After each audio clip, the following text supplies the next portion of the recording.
Arizona's Maricopa County says they will no longer use voting equipment that was turned over to a private contractor for a Republican-commissioned review of the 2020 presidential election. This was out of concern that the review compromised the security of the machines. The review was ordered by the Republican-led state Senate after Donald Trump alleged that the 2020 election was rigged in Arizona and other battlegrounds that he lost. But does anyone believe these reviews will change who is president of the United States? We have new exclusive Hill-HarrisX data that asks just that. Let's take a look.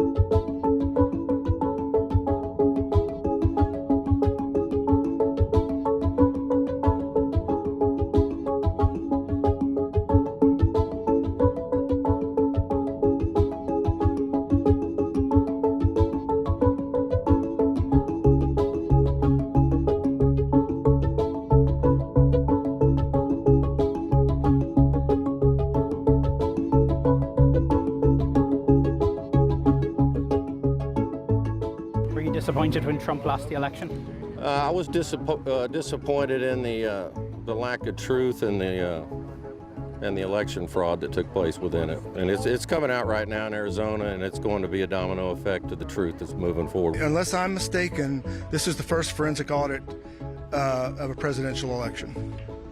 Forensic. So we don't know. Do you genuinely think there's a possibility that the election that Trump could obtain the electoral slate of Arizona? Yes, I think that's a possibility. And if that happens, could it happen to Georgia? Possibly. Well, let's take another look at the partisan splits here. Overall, a plurality of GOP voters don't think these reviews will make any difference, but 27% say they will, and another 27% remain unsure. As for independents, well, 47% said the reviews won't make a difference, and 17% said they will. 36% said they don't know.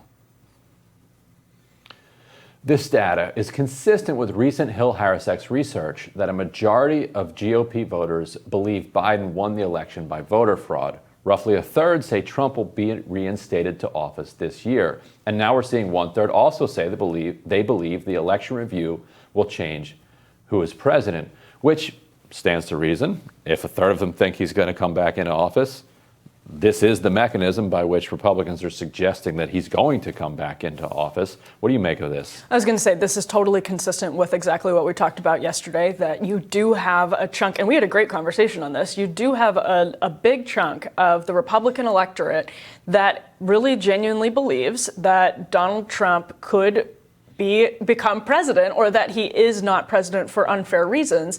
That's dangerous for a lot of different purposes that we talked through at length yesterday. But the point that we sort of ended on is that nobody's really reckoned with what that means, the sort of failing trust in our voting system as an institution. I mean, what's playing out in New York right now certainly is not going to help in the mayoral race. That's certainly not going to help any of this. What do you think any of this does on the left? I mean, the number there was 14%, I think, of Democrats think that these reviews could overturn the elections, which is obviously a tiny number. But do you think that if we see more things like what's happening in New York City happen on the left, Hillary Clinton sort of famously sowed a lot of doubt about what happened in 2016. Is this something that could pick up among anti-establishmentarian types on the left? And 14% isn't actually that small. And so I feel like this is a question that needs more research, because intuitively that feels off. Like the idea that there are more than 1 out of 10 Democrats in the country who honestly believe that these audits going on in Arizona and elsewhere are actually going to lead to Trump being reinstated as president strikes me as implausible. And another 14% said they were unsure. So if you combine that, you're almost at 30% of Democrats. The unsure numbers are a little less concerning or surprising to me, because it's like, It's the whole thing is nonsense. Yeah. Like so you're like, what? I have no idea what you're even talking about here. We don't reinstate presidents. That's not a thing. So I'm clicking unsure here, and I'm moving on. Or I'm telling the pollster unsure, and I'm moving on. And I do think that over the last 30 years plus, we have seen an erosion in trust in institutions. Yep. But too often we talk about that in a passive voice, like that the institutions are just eroding like the sands on the beach from the waves lapping up. Donald Trump very specifically is eroding trust. Yes. In the election system, and Republicans who don't believe that what he's saying is true, yet have either stayed silent or even worse, supported him in the process, are the waves that are lapping at this beach. And I think we can't separate the passivity from the activity. No, I agree with that. I do think there's a question, though, of it is essential to, and this is what the corporate press fails to do, see Donald Trump as a symptom and not a cause of broader distrust. And so while I agree completely with the point you just made, and I wish that Republicans would that would come into focus for them, the sort of immediate implications of their words and their choices would come into focus for them. I do also think that some of them try to strike a balance, an impossible balance, in which they try not to exacerbate the distrust that exists reasonably among a lot of Donald Trump people by towing the line, right? By sort of winking and nodding at things while also not doing any sort of like substantive policy decisions in that direction.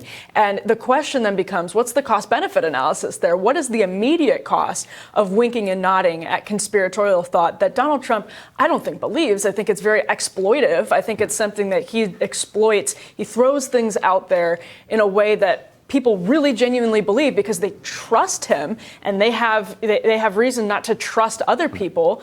So I think it's exploitive, but I think the cost-benefit analysis of other Republicans winking and nodding at that to avoid alienating the swath of the party, as the poll finds, that really does believe in some of these things.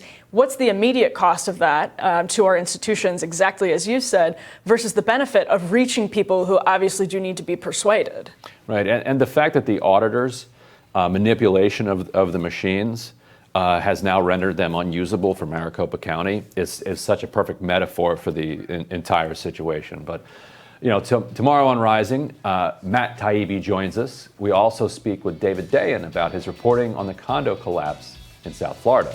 Don't forget to like, share, and subscribe so you never miss a video. We'll see you tomorrow. We do have a great show coming your way, so make sure to tune in. Looking forward to it.